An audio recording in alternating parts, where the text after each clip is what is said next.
Chapter 2. Jack felt little pain in his stomach as he slowly returned to consciousness. He could feel something wrapped tightly around his midsection, slightly constricting his chest from the pressure. He breathed in deeply as his eyes flickered open, surprised that there was still only a little bit of pain.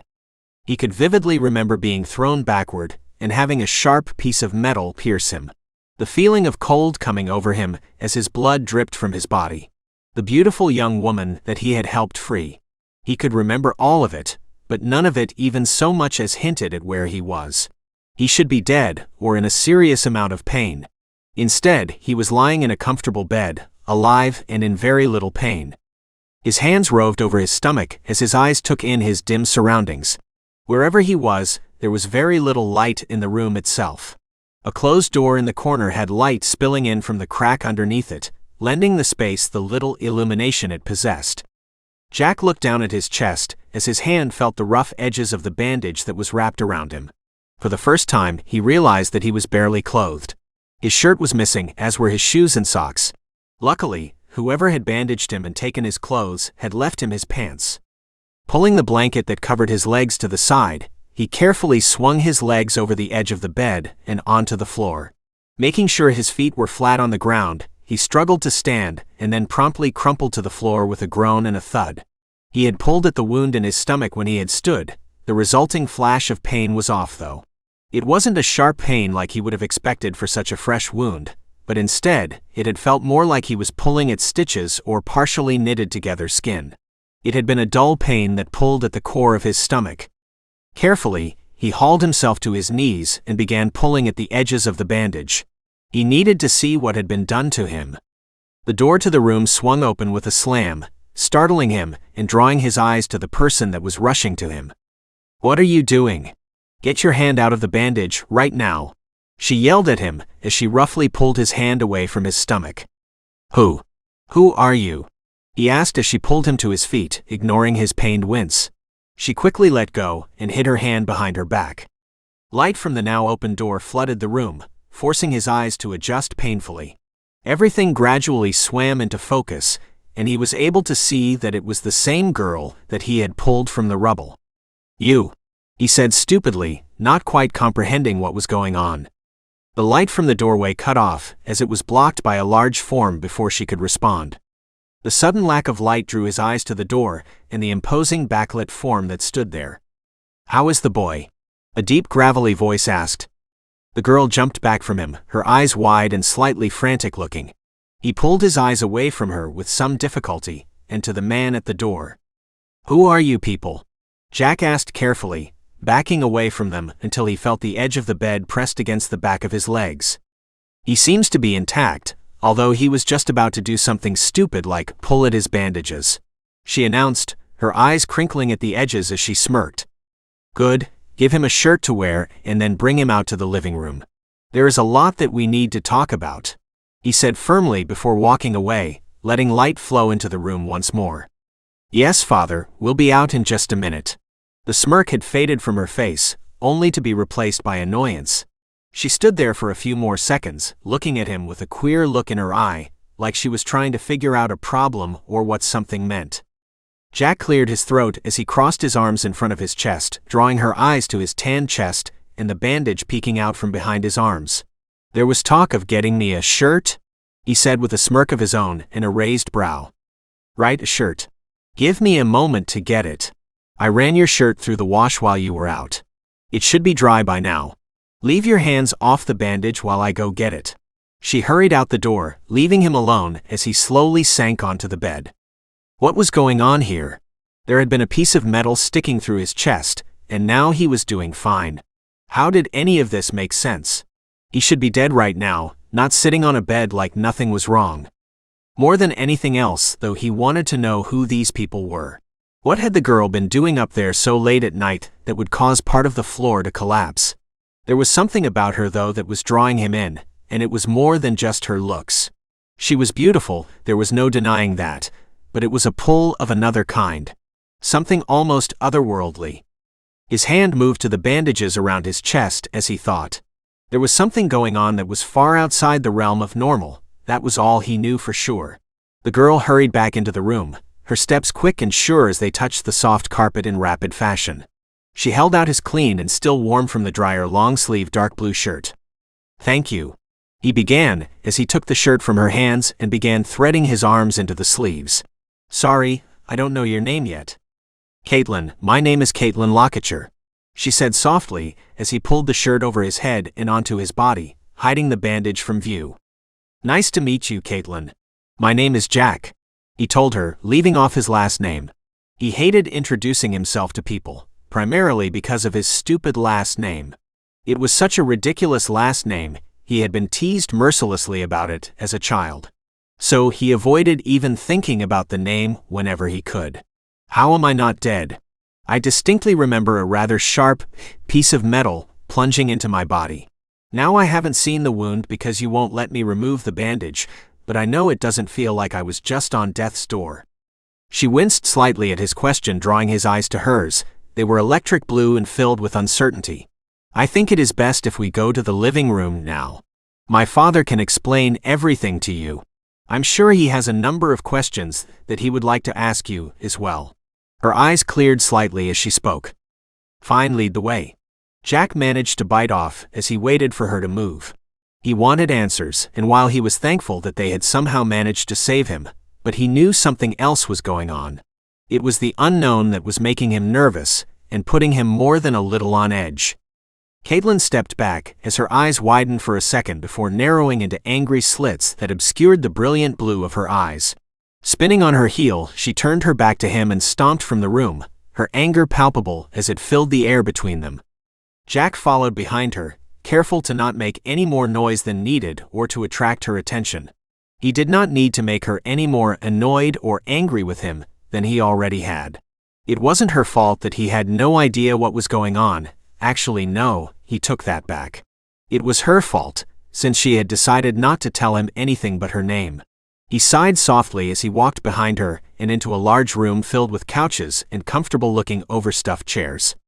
Her father was sitting in one such chair, clearly waiting for them to join him. Jack dragged his feet behind her as he entered the room, where for the first time he was able to get a good look at her father. What he saw terrified him.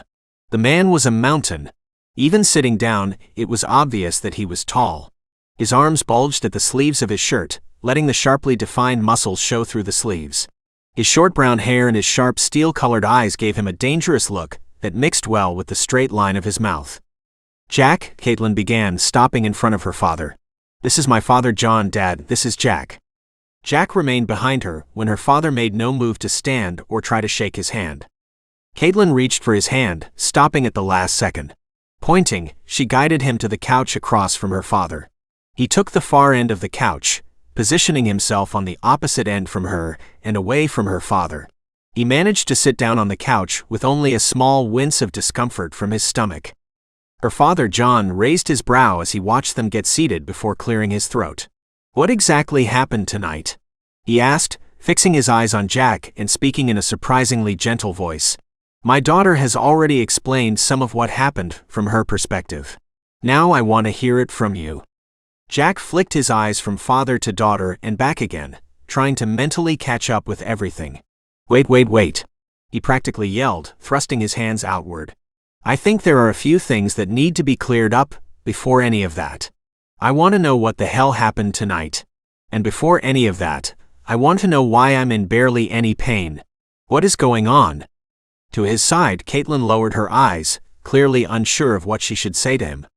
In front of them, John sighed and stood from his chair as he walked over to a clear window that showed the moon hanging low in the sky.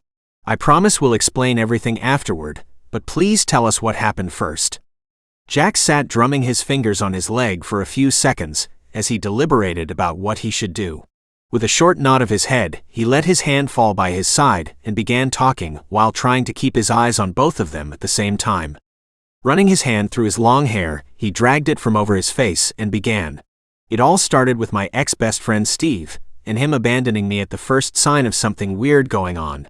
Step by step he walked them through everything that had happened, the noises, the flashes of light, and then the ceiling collapsing around him. As he spoke, Jack found his nerves calming and his voice evening out. To his side, He noticed Kaitlyn beginning to blush in embarrassment the farther along he got in his story. After the ceiling collapsed, I managed to find where Kaitlyn was buried after I heard her making some noise. I dug her out as quickly as I could. Then when I touched her hand, everything went white, and the next thing I know I'm flying through the air with a piece of metal sticking through my stomach. Jack stopped speaking as he quickly ran through everything in his head. That's everything as I remember it. Now explain to me what happened, and how is it that I seem to be mostly healed already? John visibly perked up as Jack came to the end of his tale, his eyes fixed on his daughter with a shrewd and hard look. Kaitlyn sank into the couch and curled up slightly, as if she was trying to diminish her presence. Her cheeks grew redder at the look her father gave her, and she averted her eyes, refusing to look at anyone. So everything went white after you touched her hand. Interesting. It seems like my daughter forgot to mention that little tidbit when she was telling me everything earlier. His eyes darkened and thinned as he spoke. His hands drummed against his crossed arms as he looked at his daughter, who refused to meet his eyes. Jack kept his mouth shut as he looked at the two of them. The temperature in the room had plummeted with the overall mood. A shiver racked his body as he noticed that the temperature in the room truly had plummeted as his breath fogged in front of him. Wrapping his arms around himself, he shivered again as the silence continued to reign. Finally, he'd had enough and loudly cleared his throat after making sure that he had their attention. He exhaled a long, foggy breath. Seeing the fog, John sighed and closed his eyes, running a quick hand over them. Sorry about that. I believe you wanted answers, and this seems as good as any of a reason to start such a conversation. As he spoke, the air in the room warmed until Jack was no longer shivering. Moving back towards them, John sat once more and leaned back in his chair with his long legs outstretched, nearly touching the couch they sat on. On the far side of the couch, Kaitlyn quietly sighed and straightened before meeting her father's eyes. It was magic. I was doing magic up there. The words were spoken softly, but still loud enough for Jack to hear clearly. The serious look on her and her father's faces kept him from making an overly snarky remark. Right? He began hesitantly. He might not be able to say it aloud at the present time, but he was suddenly rather uncomfortable. She's not joking, John told him, clearly reading the disbelief and sudden apprehension on Jack's face. Oh no, I know she's not. That's part of the problem, he said, as he edged as far away from the girl as possible, until the side of the couch was jamming into his side.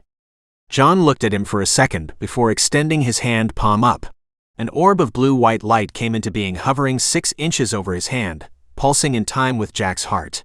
With each beat of his heart and the resulting pulse, the orb grew slightly larger and brighter until it hurt to look at. Jack felt his jaw grow loose and drop slightly at the casual display of power and magic. His eyes shot from the dad to the daughter as John closed his fist and extinguished the light, leaving dancing spots of light in his eyes. Kaitlyn's lips curled upwards on one side of her mouth at Jack's reaction and his resulting inability to speak. Do you believe me now? She asked, her smirk growing with each second. My healing? He asked uncertainly. That was my wife's doing, John answered, his gray eyes seemingly beginning to dance at the thought of his wife. It isn't a full healing, Kaitlyn interjected, drawing their attention back to her. Her face was still slightly red as she spoke.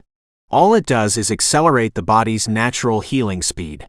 That is probably why it feels like your skin has already knitted together, but is still a little sore. Jack's hand fell to his stomach as he felt at the bandages that covered it. He wanted to accept what they were saying, but part of him just couldn't, even with what he had just seen. It was just too far removed from the reality that he had grown up knowing.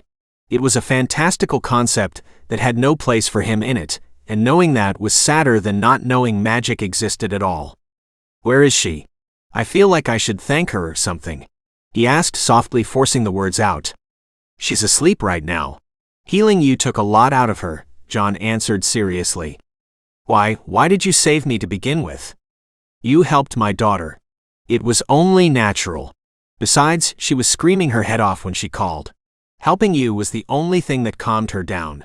John was looking at the two of them closely as he spoke. Putting everything else aside for the moment, there is something I need to confirm with you, and I need you to answer me honestly and seriously. Jack tilted his head to one side in confusion as he pulled his hand away from his shirt and the bandages underneath it. "All right, what is it you want to know? Is what you told me true? That when you touched my daughter's hand, everything went white and then exploded outwards?" On the far side of the couch, Kaitlyn seemed to shrink in on herself as her father spoke.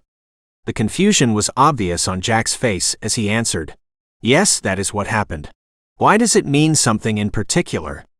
"It might, and if what I am thinking is correct, then it explains why my wife was so tired after healing you." He began, only to be interrupted by Kaitlyn. "Dad, don't do this. If you do, you'll be changing his life forever." No, we won't be able to go back after this. You can't do that to someone we know nothing about." John's face grew stony as she spoke to him. "Quiet, this is happening regardless. If it isn't us, then it will be someone else. He has been touched now. Others will be able to find him. He either joins with us, or he is forced to join another. The choice was made the instant the two of you made contact." The volume of his voice continued to rise as he spoke. Jack felt his confusion grow as the two of them spoke. He knew that they were talking about him, but there was a large piece of the puzzle that he seemed to be missing.